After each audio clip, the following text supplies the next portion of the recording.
Mukanya Chiwenga, thank you for consistently reminding the people of Zimbabwe that our liberation war was not an accident of history, but a sacrifice paid in blood.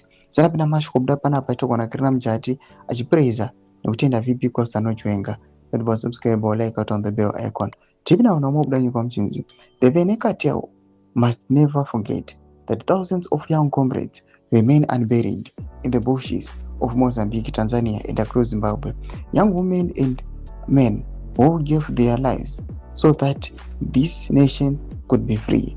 It is therefore the height of arrogance and historical amnesia of individuals like Daniel Garwe, a man who defended the Rhodesian Ian Smith regime and fired bullets at our own war veterans, not in our posture as a guardian of the nation while openly disrespecting Section 212 of the Constitution and the very veterans who liberated the country.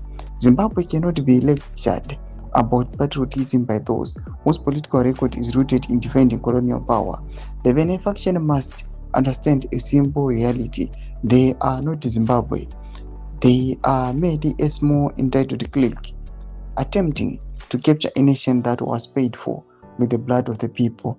A referendum is no longer optional. It is a democratic necessity. Zimbabweans will not fold their hands while a minority seeks to mutilate the constitution and mortgage the future of the nation. The liberation struggle was never fought so that a cattle could inherit the state. Zimbabwe belongs to the people, not to political opportunists masquerading as patriots.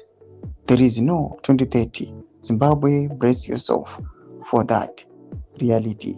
Thoma developments are buda pankwenu. Pina comment section medu za fungura aim out kudipo msoro wechitu kwa ichi. So subscribe or like, check on the bell icon.